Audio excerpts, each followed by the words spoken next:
Ei, gente!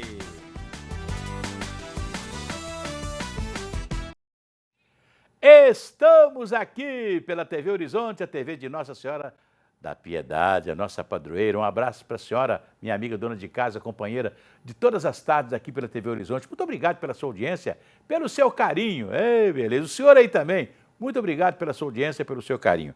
Nós estamos aqui, você sabe que você pode usar o nosso QR Code, usar o nosso WhatsApp, que é o 99680-2910 e falar conosco, né? Mandar um recado, simplesmente fazer uma denúncia. E outra coisa, estamos aqui pelo canal 30.1 e também no YouTube TV Horizonte Oficial.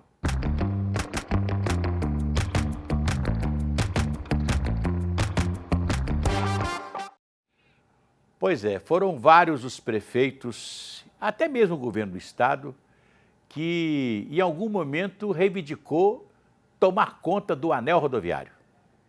E agora o chamado anel rodoviário vai ter um dono, um novo dono, que é a Prefeitura de Belo Horizonte.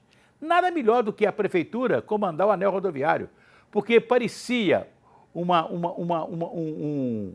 rua diferente na cidade que não pertencia ao povo belo-horizontino. E o anel rodoviário surgiu na década de 50, finalzinho da década de 50, quando o então presidente, saudoso presidente Juscelino Kubitschek de Oliveira, construiu Brasília. E vejam bem, de vez em quando eu gosto de chamar a atenção para o que foi o presidente Juscelino Kubitschek. Ele se propôs a construir uma cidade, em menos de 3 anos ele construiu uma cidade, que foi Brasília. Transferiu a capital. Mas vocês imaginam chegar num lugar que não tinha nada e surgir ali uma cidade com tudo que Brasília tem? Ele contou várias histórias para começar a construir Brasília, né? A coragem, a perseverança de um presidente para construir uma cidade. Mas para construir Brasília, ele tinha que construir uma série de rodovias que levassem. Então, aproveitou o que era a BR-3, que hoje é 040, né? E deu sequência a ela para chegar até Brasília, que seria a ligação do Rio de Janeiro, da antiga capital federal, com a nova capital federal, né? Aí fez ligações no Triângulo Mineiro, ligações da Bahia, Nossa Senhora, lá da rodovia Belém-Brasília. Ele fez coisas fantásticas, maravilhosas. E dentre todas essas obras, ele construiu a BR-262. A BR-262 vem lá do Triângulo Mineiro, né? Vem por todo o centro-oeste de Minas, chega em Betim, ela se interrompia em Betim ali, era parte da 262, né? E chegava ali na cidade industrial e ia justamente para a região leste de Minas Gerais, encontrando o que é hoje a BR-381 Leste, que eu gosto sempre de dizer, tem a BR-381 Sul, que é a Fernão Dias, e a BR-381, que é a Leste, que vai aqui de Belo Horizonte, que vai para Governador Valadares, mas vai também para o Espírito Santo, né? Hoje a BR-262 ela recomeça na cidade de João Monlevade, mas antes era tudo BR-262. Era uma BR simples. O jornalista José Geraldo Bandeira de Melo me contava o seguinte, que quando o Juscelino veio aqui fazer uma inspeção na nova rodovia, que era a 262, que cortava Belo Horizonte, ele dentro do avião falou assim com o Bandeira: pois é, Bandeira, eu gostaria, agora que eu estou vendo aqui, isso aqui já devia ser uma busway, né? Uma avenida larga, para dar essa avenida Belo Horizonte, para unir, né, as várias regiões da cidade, passando aqui por essa região. Mas ficou ali a BR-262, que mais tarde, já no governo de João Figueiredo, com o ministério, né, exercido pelo nosso saudoso Eliseu Rezende, ele ampliou, né, a BR-262, que virou anel rodoviário, né, unindo até lá a BR-040, lá no Olhos d'Água. Então, virou esse chamado anel rodoviário, que no momento ele foi muito importante, mas depois, hoje ele está... uma estrada que tem um movimento imenso, né? E que nós agora o anel vai ser transferido para a Prefeitura de Belo Horizonte. O próprio diretor-geral do DENIT já informou que vai transferir o anel para Belo Horizonte e esperamos que as obras que são necessárias sejam feitas a partir de agora, porque, afinal de contas, as obras não vão surgir de um dia para o outro, mas elas vão surgir, e aí com a Prefeitura de Belo Horizonte, porque o DENIT, praticamente na época DNR, abandonou o anel rodoviário e ele foi invadido por casas e etc. E eu lembro que ali na região do bairro São Francisco, onde tem o viaduto sobre a Avenida Antônio Carlos, aquilo ali tudo foi desapropriado e depois invadido, né? Porque não fizeram as obras necessárias que teriam que ser feitas. Então, esperamos que agora que as obras necessárias sejam feitas e o anel rodoviário seja uma bela avenida, porque nós vamos ter o Rodoanel que vai tirar o tráfego pesado do anel rodoviário. É isso aí. Mas eu estou recebendo aqui hoje, com muita alegria, um jornalista, companheiro de rádio, Júnior Brasil, que é nosso companheiro aqui na TV Horizonte, apresentando, e com a Rádio América, apresentando um programa de esporte, né? E que já tem o Bola na Rede, que é um programa que está fazendo sucesso aí. Júnior, boa tarde, que bom recebê-lo aqui. A alegria toda minha, muito obrigado, Assir, um grande abraço à sua audiência maravilhosa, você que eu admiro, sou seu fã. Obrigado, irmão. Você é uma referência para todos nós como comunicador, então eu fico aqui lisonjeado de estar ao seu lado nesse momento e falando um pouquinho dessa história que me faz tão feliz aqui na casa, na Rádio América, na TV Horizonte e no programa Bola na Rede, a partir de 13h até as 2h, sempre de segunda a sexta. Pois é, e nós temos apenas praticamente, profissionalmente falando, 3 clubes de futebol em Belo Horizonte. Verdade. A cidade já teve 5 clubes de futebol profissional. Nós tínhamos Atlético, Cruzeiro e América.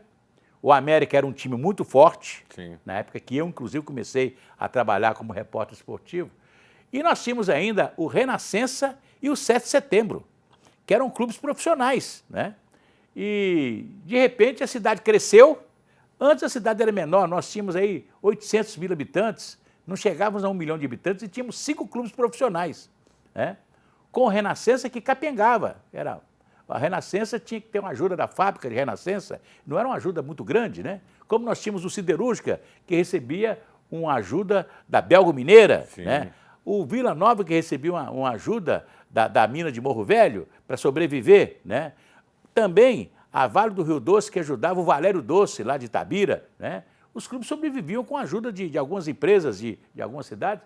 E, infelizmente, nós não tivemos mais o 7 de Setembro, que está tentando voltar. Exatamente. Está tentando voltar, né? E eu faço muita força. Tem um problema com a América, né? Porque o América ficou com a licença. Do estádio. Não é o estádio. O América ficou com a licença que a Federação Mineira de Futebol deu ao 7 de Setembro.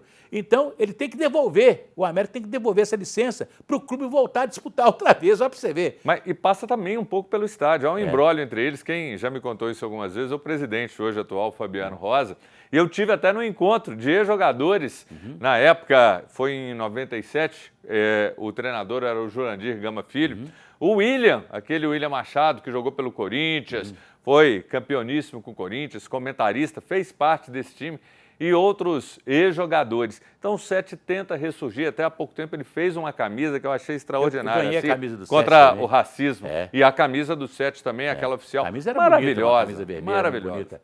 E interessante que o 7 de Setembro tem uma história muito bonita, que ele começou na rua Itajubá, na Floresta, né? E para a Copa de 50, o Raimundo Sampaio, que era funcionário da prefeitura, trabalhava no setor de transportes, que hoje é a BH Trans, é a Sumob, mas naquela época era DBO, essas coisas todas. O Raimundo Sampaio trabalhava lá e foi árbitro de futebol e líder do 7 de Setembro, lá no bairro da Floresta, conseguiu fazer um campo de futebol que foi o campo para a Copa do Mundo de 50 e praticamente o 7 de Setembro sobreviveu muito com o estádio, né? O 7 de Setembro tinha talvez o maior quadro de sócios de Belo Horizonte, porque todo mundo queria ser sócio do 7 de Setembro, quem estava de graça, pagando a mensalidade e assistia ao jogo do Atlético, Cruzeiro e América. Sensacional. E hoje, infelizmente, você que está falando tão bem, a gente que é um pouquinho mais antigo, conheceu um pouco o estádio, depois ele passou pela reforma, nessa carência de estádios, não tem mais. Por isso o futebol amador sofre, por isso a gente não vê mais tanto talento, porque esses campos Lá é um campo mais profissional, mas tantos outros não existem mais. E eu vou te fazer um apelo, né? Você que está fazendo o Bola na Rede, né? É porque a imprensa esportiva de Minas Gerais esquece, né, dos outros times de Minas Gerais. Nós não falamos, não sabemos nada de Uberlândia, não sabemos nada do que está acontecendo com o futebol de Uberaba, com o futebol aqui de Sete Lagoas, que é o Democrata Jacaré, Valadares. o Valadares. Então, eu acho que todo mundo fica muito concentrado no Atlético, Cruzeiro e América, repetindo as mesmas notícias o dia inteiro, e esquece de um pouco do estado de Minas Gerais. Mas você sabe, Acir, o que deveria ser feito? Eu já conversei há muitos anos, eu lembro da época do presidente Paulo Schettino na federação, eu falava com ele, é uma mudança que tem que vir em efeito dominó, vindo da CBF para as federações. A gente tinha que ter um campeonato estadual durante todo o ano, para revitalizar, favorecer o interior. Eu sempre defendi isso. Por exemplo, Barbacena nunca entrou no Campeonato Mineiro, entrou agora São João del Rei, que tem 3 times São João del Rei, Sim. né? Lavras não está entrando no Campeonato Mineiro. Fabril. Você podia fazer um Campeonato Mineiro que começasse, por exemplo, em março, fosse até setembro, outubro, né?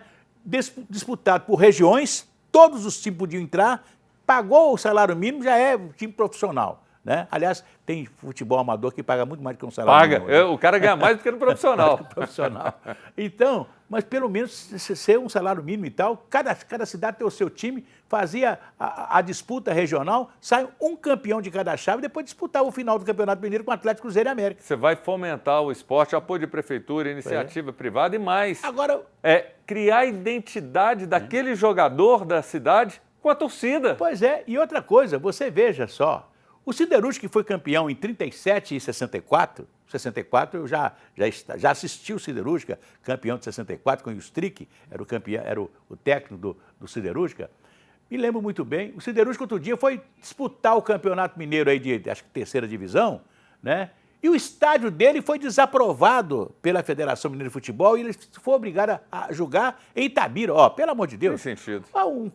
Um time um campo que serviu para 2 campeonatos, serviu a vida toda para o Siderúrgico, por que agora não serve? E essa mesma federação aprova pastos para o Campeonato Mineiro, na 1ª divisão, horrorosos, e numa outra situação cria uma exigência pesada como essa. Então, quer dizer, nós temos aí, então, o seu programa todos os dias a partir de 1h da tarde. Isso. Eu fiquei muito feliz saber que você está aqui comandando esse programa, você que sempre é um grande profissional, eu te agradeço, uma pessoa demais. Espetacular, e eu fico muito feliz de saber que 1h da tarde a gente tem um compromisso. Bola na Rede. Muitos convidados, ex-jogadores, youtubers, influencers, pessoas do meio que participam, então é muito legal, muito descontraído, muito divertido, informativo e com opiniões de segunda a sexta de 1 às 2. E fico feliz de fazer o convite aqui para o seu público. É pela TV Horizonte e pela Rádio América. Exatamente, pela Rádio América e TV Horizonte. É isso aí. Muito obrigado pela sua presença. Eu que te agradeço, Acir. Obrigado demais. Eu quero dizer que amanhã nós vamos receber o Caio Brito, apresentador do O Que Tem, para falar sobre o programa que é um sucesso aos sábados, aqui às 11h30 da manhã, aqui na TV Horizonte. Olha que legal, em parceria com o programa dele, vamos sortear amanhã 3 pares de ingressos do espetáculo Não Desista dos Seus Sonhos, baseado na obra de Augusto Cury. É só entrar na rede social e seguir as regras. Boa sorte, tá legal, gente? É isso aí. Vamos lá.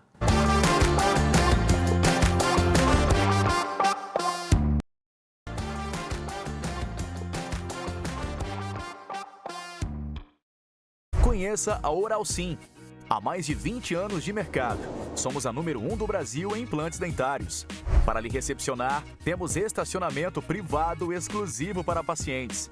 Nossa equipe de doutores faz com que sejamos referência em serviços de implantes dentários, prótese protocolo, lentes, facetas, clareamento dental, ortodontia Invisalign e clínica geral. Pensando em seu conforto, contamos com o moderno raio-x panorâmico digital e scanner intraoral tecnológico.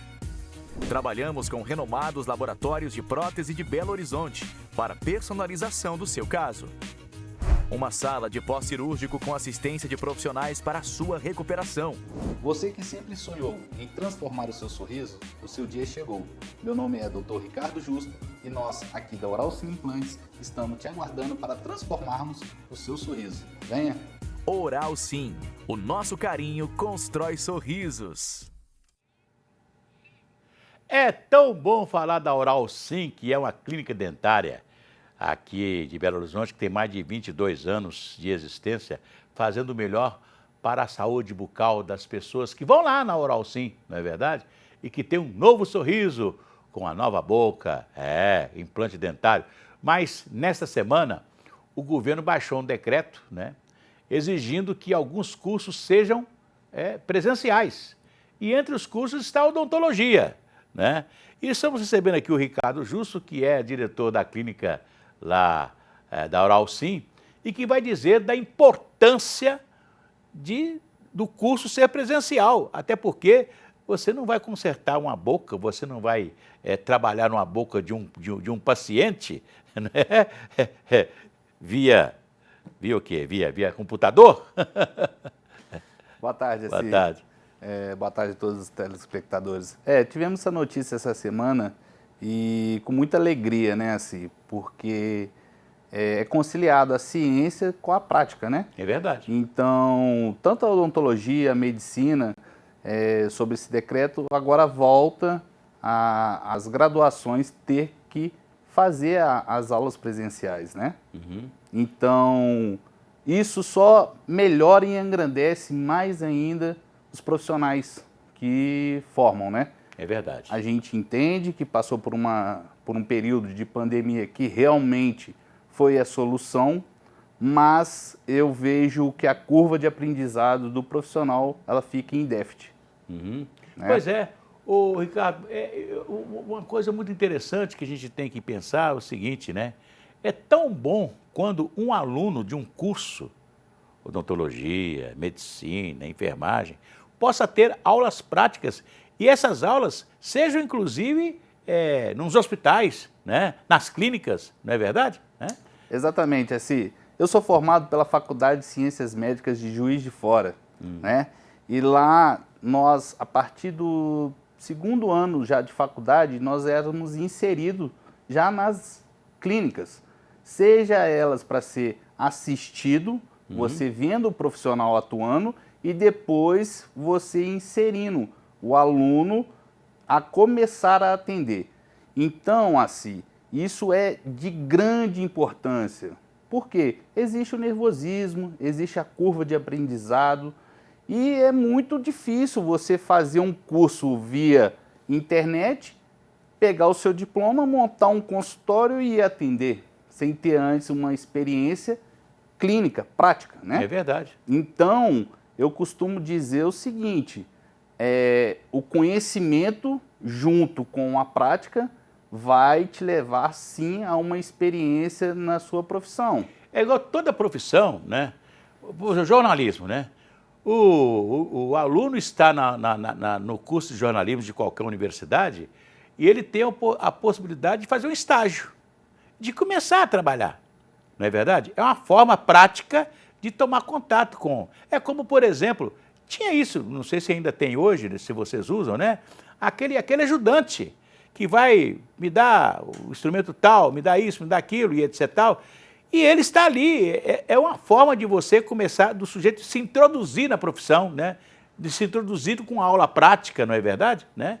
Então, eu acho que vocês que são da Oral Sim, que são todos odontólogos formados em universidade, que tiveram a prática, que passaram pelas clínicas antes de receber o diploma, né? E foram bons profissionais antes de receber o diploma, porque você tem que ser um profissional, você tem que...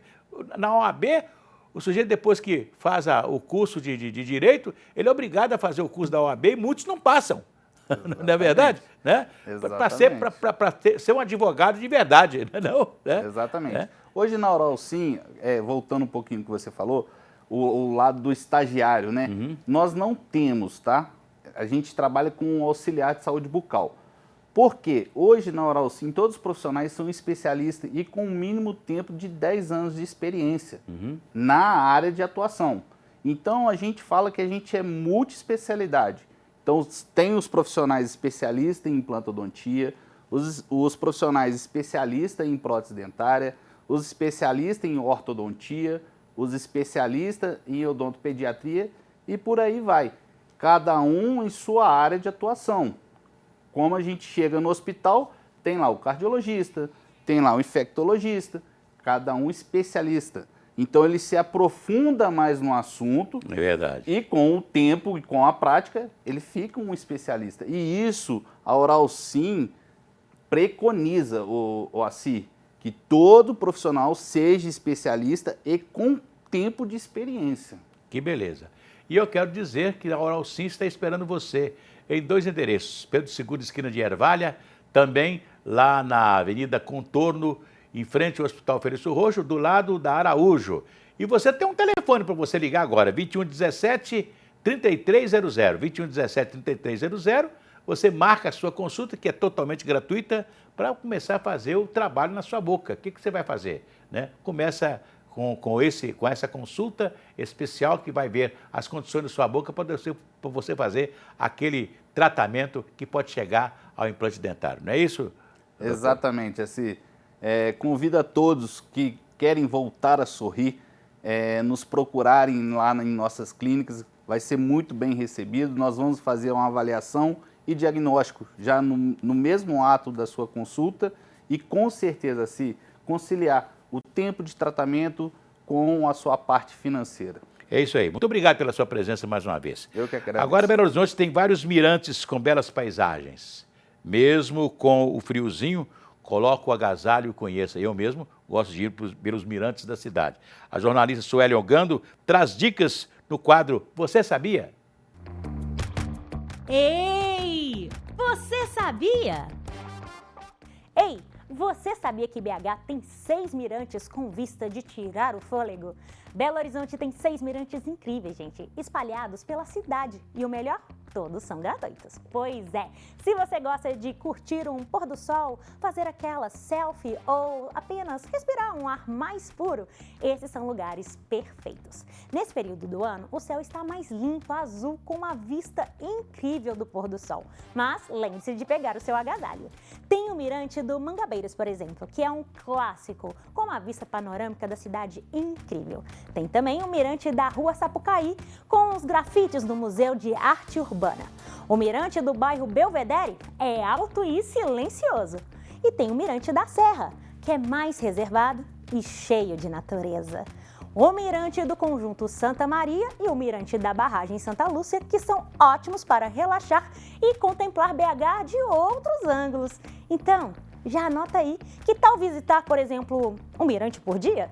A cidade é linda e está de braços abertos para você redescobrir cada cantinho dela. Agora, fala aqui, Assir, qual que é o seu mirante favorito em Belo Horizonte? Ei, você sabia? Olha, tem 2 mirantes que eu gosto de ver, de vez em quando eu vou lá.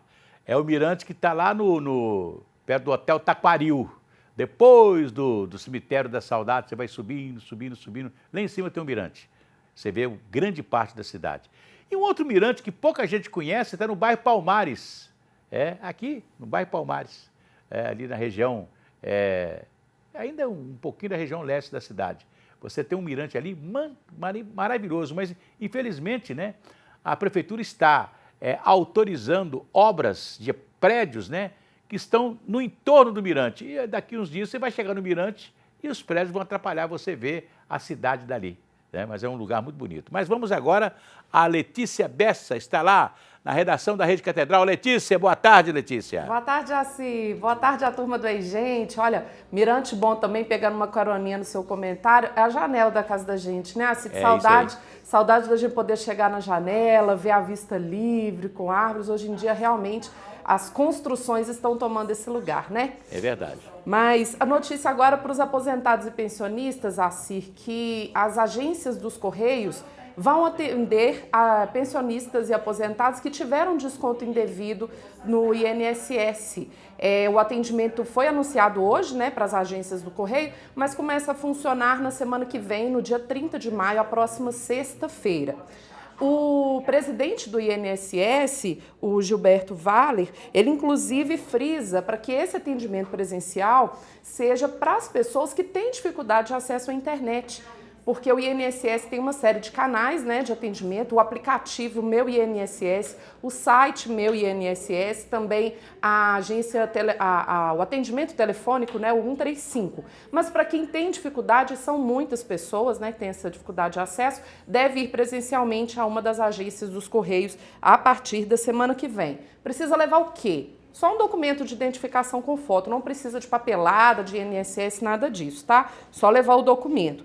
Casos de pessoas que têm dificuldade de deslocamento, pessoas acamadas, pode ir uma terceira pessoa, um representante, mas portando a procuração, tá, Si? E aí, lembrando que essa parceria com os Correios é uma intenção do INSS de alcançar todos os municípios, porque não tem agência do INSS em todos os municípios. Inclusive, um reforço muito importante, não ir em agências do INSS para esse tipo de problema, para o caso dos descontos indevidos no pagamento. Isso vai ser só nas agências dos Correios. A agência do INSS são para os problemas já de costume, a rotina do INSS, que aposentados e pensionistas já conhecem, né? Então, já fica aí o alerta. Quem tem facilidade do acesso à internet, a família pode ajudar, é o aplicativo Meu INSS, o site e também o atendimento telefônico pelo 135, nada mais do que isso. Olha, ontem o presidente Lula reuniu-se com o pessoal da área econômica do seu governo, né, o ministro da Fazenda, pessoal dos outros ministérios, né, econômicos e etc., para discutir onde tirar o dinheiro do orçamento, que está em torno de 6 bilhões, para devolver. O presidente acha o seguinte, o Lula já está muito desgastado com isso, né? Até porque tem um irmão dele que está envolvido também num desses sindicatos aí, né? E ele está querendo resolver o problema de devolver o dinheiro aos aposentados. Então, porque a forma que se encontrou era do cara ir lá no INSS, o aposentado, o pensionista, fazer um pedido, depois saber qual vai ser a associação que tirou o dinheiro dele, confrontar a associação se tem ou não tem a anuência dele para tirar o dinheiro e etc. Tal, e só depois que a associação seria, né, levada a devolver o dinheiro para a pessoa, e a gente não sabe se a associação tem esse dinheiro outra vez, não é verdade? Vocês já gastaram tudo, né? Assim. Então o presidente quer que tire-se o dinheiro do orçamento da República, do governo federal, para pagar o pessoal o mais rápido possível. Tem que agilizar, porque essa dor de cabeça, inclusive tem alerta aí, Assir, o golpe do golpe, né? Aquelas pessoas que aí já começam os canais falsos na internet, o pessoal deve ficar atento. Olha, eu vou dizer a você uma coisa, viu? É tão triste porque eu mesmo caí numa dessa, né? Ao pagar o IPVA, né? Diz que o Detran estava com problema o site do Detran está assim, está assado, pode pagar no QR Code. Eu paguei no QR Code e não paguei o Detran, não paguei o governo, né? Então, é um negócio difícil. Isso acontece muito, né? Infelizmente. Daqui a pouco a gente volta.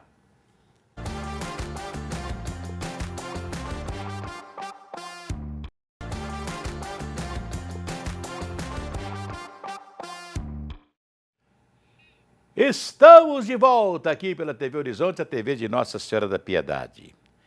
Arte que vira renda. Cada vez mais pessoas têm investido em seus talentos. E o sonho, né, de todo artista é ser reconhecido. E mais, ganhar a vida com o próprio dom que Deus lhe deu. Vamos ouvir no Conta Pra Gente de hoje o que as pessoas acham sobre ganhar dinheiro fazendo arte. Erlaine. Conta pra gente. Olá, Assir. Olá, você que nos acompanha no Ei, gente. Quando a gente fala em empreender, vem logo na mente a ideia de loja, comércio, produtos. Mas tem gente que empreende com arte e até com brincadeira. Viemos às ruas saber. Dá para transformar alegria em trabalho? Vamos ouvir. Se a pessoa tiver talento, é o talento que manda, entendeu? Se a pessoa tiver um bom talento, um bom desempenho, consegue. Eu tenho vários amigos que são artistas e eles têm um trabalho primário e tem o artista, né? Eles são cantores, eles pintam, mas como um trabalho secundário, que é um trabalho mais demorado pelo reconhecimento do público. Eu acho que a população brasileira não valoriza tanto o trabalho artístico como deveria. Com certeza não. Até porque o preconceito é muito grande, a humilhação é muito grande. Tem pessoas que infelizmente interpretam de uma outra maneira, mas não deixa de ser um artista. Eu acho que, infelizmente, a gente não é valorizado. Você viu aí, Assir? Tem gente que acredita e tem gente que não aposta na arte como empreendimento. E você, o que você acha? Conta pra gente. Conta pra gente. Pois é, eu acho que a arte, né, tem muitas pessoas que têm dons, né, de fazer. Por exemplo, né, eu tinha um amigo que fazia carrinhos, né, carrinhos pequenininhos com madeira. Pegava toda a madeira que ele via, ele cortava e tal, serrava, fazia um carrinho, né. É uma arte de fazer um brinquedinho, não é verdade? E aí ele passou a vender, passou a ganhar dinheiro com isso, né. Quando você começa a fazer arte, por exemplo, na gastronomia, você já pensou assim, o que eu vou fazer para ganhar um dinheirinho a mais? Você sabe se fazer bolinho de feijão para você vender nos botecos do seu bairro? Você sai ali todo dia de manhã com um balainho, com os bolinhos de feijão bem feitinhos, bem gostosos, né? E leva para vender nos bares e restaurantes da sua região aí. Você começa a ganhar um dinheirinho, né? E esse dinheiro você vai juntando. Aí você assim, meu Deus, eu ficava à toa em casa, agora estou vendendo bolinho de feijão. Faz pirulito, faz muita coisa, não é verdade? É só querer. Mas agora vamos voltar a Letícia Bessa, lá da redação da Rede Catedral. Letícia! Assir, uma informação de momento agora, a Polícia Militar do Distrito Federal foi acionada para um caso de uma ameaça de bomba no Ministério do Desenvolvimento e Assistência Social, Família e Combate à Fome. A PM já está por lá, tem um homem ao lado da família, pelas primeiras apurações, e que não quer sair do lugar. Parece que ele, pelos depoimentos de quem estava no local, parece que ele entrou gritando, reclamando que não estava sendo atendido, queria falar com o ministro, e aí impediram a entrada dele e ele ficou ali na porta e agora com essa ameaça de bomba. As pessoas ainda não conseguiram apurar, a PM não conseguiu ainda entender se ele tem algum tipo de deficiência intelectual, algum problema, algum tipo de transtorno, mas fato é que a PM está mobilizada lá agora, em frente ao Ministério do Desenvolvimento Social, para apurar essa ameaça, né, Assir? Tomara que seja só mesmo uma ameaça e não haja problemas para ninguém. Inclusive, num primeiro momento, as atividades do Ministério não foram afetadas, tá? Então parece que tá todo mundo segue no prédio, mas com esse monitoramento, né, da Polícia Militar. Em Brasília, que foi uma cidade criada, né, com todo o conforto e toda a segurança, né, alguns, já tivemos caso tem um fosso de água na porta do Palácio do Planalto, tem um cara que entrou com o carro lá, outros jogam uma pedra, e sempre acontece, sempre um doido desse, né. Eu fico me lembrando quando o governo era no Rio de Janeiro e os bondes passavam em frente ao Palácio do Catete, né? Era... Ali, os transeúntes estavam ali na porta do palácio, né? Podia entrar, podia fazer qualquer manifestação e não tinha essas coisas porque o caráter do povo brasileiro daquela época era diferente, né? Tempo bom. Hoje os tempos mudaram, né? Felizmente. Daqui a pouco a gente volta. Até já!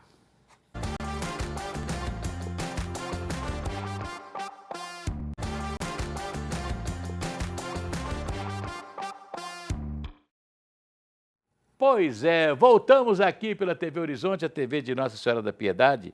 Eu estou recebendo aqui hoje duas figuras, né? A Sandra Aline, que é a nossa terapeuta ocupacional, e que também nos indicou hoje para conversar conosco aqui, o Diogo, né? E o Diogo está aqui para falar conosco a respeito lá de uma ONG que ele criou, Sorrindo pro Chamado, que tem um impacto ali que o pessoal fala bairro Aparecida, ali antigamente chamava bairro São Francisco.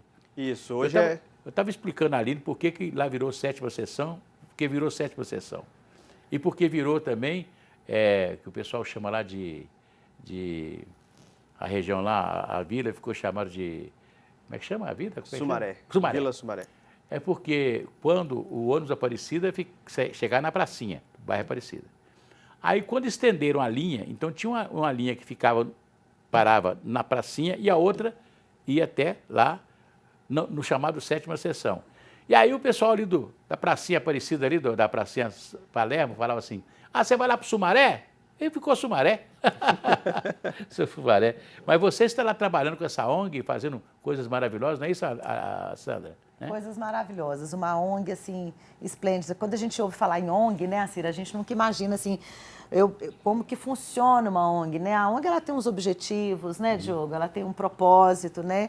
E a palavra ONG, ela não se remete muito, assim, a doações, essas coisas, né? Mas o propósito é muito maior, né? Então, a ONG é necessária para sobreviver, né, Diogo? Né? Isso mesmo. A ONG precisa de ONG para sobreviver, para receber verbas, de onde pode vir, né? Para fazer toda a obra que você precisa fazer lá, né? É isso mesmo. Nós estamos lá hoje com mais de 15 ações que são desenvolvidas em prol da comunidade lá, para gerar um impacto positivo na vida das pessoas, gerando oportunidades para muitas delas, né? Nós temos lá jovens, crianças e adolescentes que estão em situação de vulnerabilidade e talvez não teriam uma oportunidade e talvez até se envolveriam com a criminalidade. E nós estamos lá, através da ONG Sorrindo para o Chamado, gerando esse impacto positivo e atraindo oportunidades para essas pessoas. Transformando famílias, né? E o que vocês estão fazendo lá? Então, assim, entre essas 15 ações que nós temos lá, eu gosto muito de destacar os nossos cursos de qualificação profissional. Sei. São cursos totalmente gratuitos, de informática básica, auxiliar administrativo, cuidador de idoso e atendente de farmácia. Entre outros cursos na área da estética, como massoterapia, plástica dos pés, limpeza de pele. Ou seja, são cursos que vão gerar oportunidades para que essas pessoas possam ingressar no mercado de trabalho. E a Sandra, inclusive, já deu aula lá de balé? Isso, fui professora lá da ONG de balé durante mais de um ano, né, Diogo?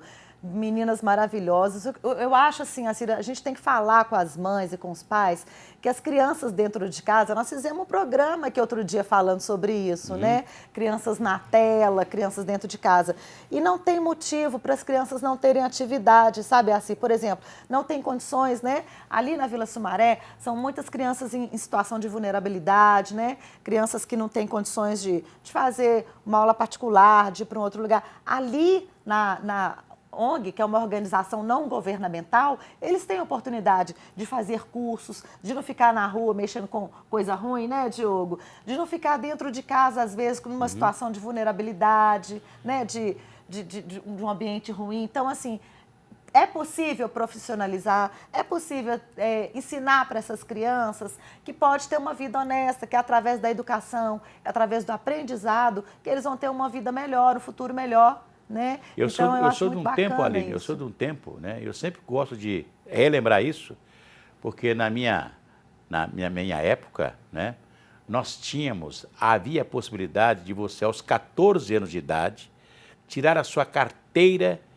era uma carteira profissional de trabalho, que chamava Carteira do Menor Aprendiz. Olha. E você trabalhava um período inteiro. Não era como hoje, que você pode trabalhar uma parte do dia para estudar outra, né? Hoje tem essa possibilidade, mas naquela época não, você começava o trabalho. Então, os meninos do meu tempo, né? Eu nasci na Nova Esperança, ali pertinho, né? Então, de vez em quando eu fecho os olhos e fico vendo a minha infância e a minha adolescência. E os meninos todos daquela época, todos começaram a trabalhar a partir dos 14 anos. Aqueles que não tiveram vocação para estudar, teve uns que estudaram, se fizeram, formaram, né? Outros não, mas viraram mecânico, pintor, carpinteiro, pedreiro, né? Eletricista, porque o primeiro emprego foi justamente sendo auxiliar de algum profissional bom dessa época, né? Ia trabalhar num hotel, né? No comércio, né?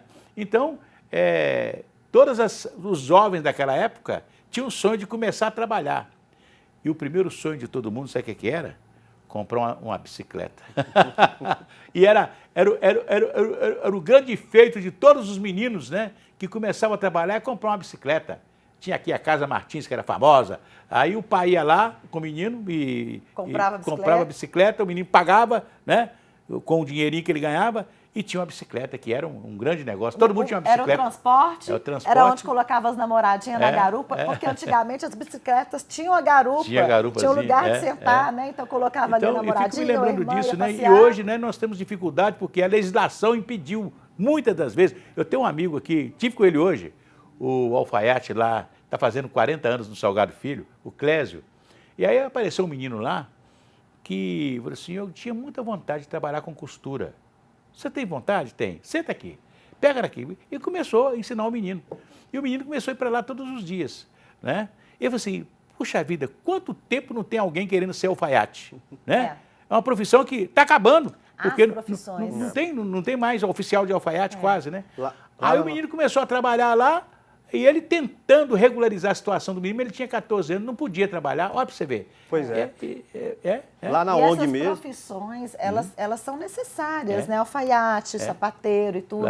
Lá na ONG... Lá na ONG nós já realizamos 3 mutirões de primeiro emprego. Foram mais de 70 jovens que participaram, 30 já estão no mercado de trabalho. Que beleza. Então, assim, nós estamos gerando oportunidades mesmo, trazendo emprego e renda para esses meninos. Muitos deles hoje já são ali, ajudam os seus pais nas tarefas, nos afazeres financeiros de casa mesmo, sabe? Porque o grande negócio é começar a trabalhar para aprender a adquirir trabalhando, né? Esse é o grande negócio, né? Então você faz um trabalho que eu quero aqui aplaudir e te parabenizar, porque é realmente um negócio, também fui líder de bairro, eu sei o que é você transformar uma criança, um adolescente e levá-lo para o caminho certo, né? E agora, assim, a gente tem que falar também sobre as empresas, né? A gente lá na ONG, né, Diogo, aberta a receber as empresas que querem ajudar, sabe? Que querem investir no futuro dessas crianças, né? Um investimento pequeno, às vezes, sabe? Que vai fazer muita diferença, vai causar um impacto, né? Tanto para a empresa, né, que está ajudando, que a gente vai divulgar, que a gente vai receber a empresa com todo carinho, quanto para a comunidade, para as crianças e os adolescentes. Ele formou também a primeira turma de cuidadores de idosos, né, Diogo? Com reconhecimento no COREM, né, que é o Conselho Regional de Enfermagem, né? Isso. E agora está lá as cuidadoras, né? Conta pra gente. Elas já estão no mercado de trabalho, estão cuidando, né, em LPIs de idosos. Nós estamos agora formando a segunda turma e nos próximos 10 meses nós vamos formar mais 4 turmas, totalizando 10 alunos por turma, um total de 40 pessoas acessando o mercado de trabalho como cuidadora de idosos, saindo formada com reconhecimento profissional, podendo já estar no mercado de trabalho. Quer dizer, é uma beleza. É uma profissão que está em ascensão. E a região é muito rica em comércio, em oficinas, né? Pessoas que podem dar uma oportunidade para um jovem para começar a vida, né? Fazendo alguma coisa, né? Isso é muito importante. E você ser o ponto de referência desses jovens, né? Ó, eu fiquei ali com o Diogo e já estou trabalhando em tal lugar, não é não? Já estou ganhando meu salário. A minha vida mudou, né? Isso é muito importante. A gente teria um país tão melhor se as pessoas fizessem assim, né?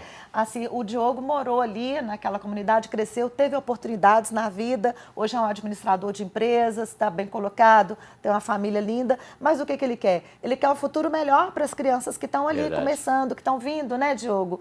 Terem as mesmas oportunidades que ele teve e que talvez não tenham se elas não tiverem uma base, uma estrutura ali, né? Isso é muito bom, né? Da educação para uma comunidade, né? É verdade. Se então, todo mundo fizesse um pouquinho Diogo, em cada então, comunidade. Como chama lá a sua ONG, Diogo? A ONG chama Sorrindo para o Chamado, nós estamos ali no bairro Aparecida, na rua Santa Francisca, número 329.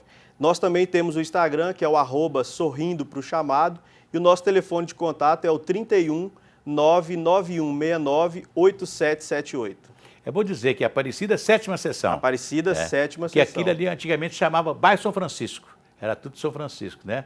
Depois, com o ônibus, 7ª Seção virou Aparecida, 7ª Seção. Aliás, a Prefeitura de Belo Horizonte comete um erro, né? Porque a estação de ônibus na Avenida Antônio Carlos, lá perto da Rua Poré, chama Estação Aparecida. O bairro ali é Parque Cachoeiro. Do outro lado é Cachoeirinha. Vários, né? Do outro lado é Cachoeirinha, né? Nome, tudo virou Aparecida. Isso. Aí saber que lá a vila chamava Vila Maria Aparecida. Inventaram que ia ser Vila de Nossa Senhora Aparecida, né? Ali Maria Aparecida. Tem a igreja lá de Nossa Senhora Aparecida, linda lá, né? Ali no comecinho da vila, né? Um lugar lindo. Beleza. Vamos falar com a Letícia, que está conosco lá na redação da Rede Catedral. Letícia.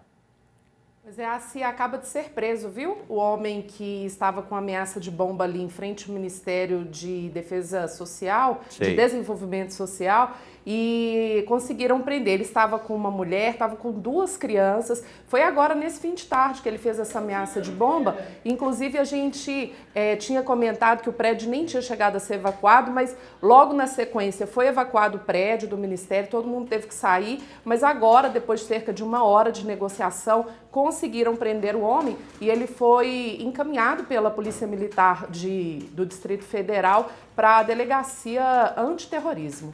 Quer ver que ele não tinha nem um traque para soltar lá, né? Nem uma bomba garrafinha, né? Tomara que tenha sido só ameaça. Na verdade, mesmo. né? Foi só ameaça, né? O desespero, às vezes, de querer ser atendido, de querer resolver um problema, né? Felizmente é assim, né? Nossa população nós sempre, há pouco tempo, né, teve um sujeito que se explodiu na porta, em frente ao Supremo Tribunal Federal, né? Depois foi ver que era um sujeito doido, lá da cidade, lá do Paraná, né? E teve um problema lá, colocou fogo na casa dele. Foi um problema assim, né? Quer dizer, são pessoas desesperadas que, infelizmente, né, acontece isso, né? É isso aí, Letícia. E aí, esse cuidado aí, como vocês já estavam aí no bate-papo, né? Esse cuidado com as crianças também, né, Assir? Porque é verdade. Realmente pensando no futuro, para que quando adulto não chegar numa situação como essa, num desespero como esse, se for essa a possibilidade, como você colocou, às vezes de um desespero, né? E que também a gente não tenha criança sendo colocada numa condição como essa, né, Assir? Para que levar as crianças para uma situação assim é realmente muito triste, né? É isso aí.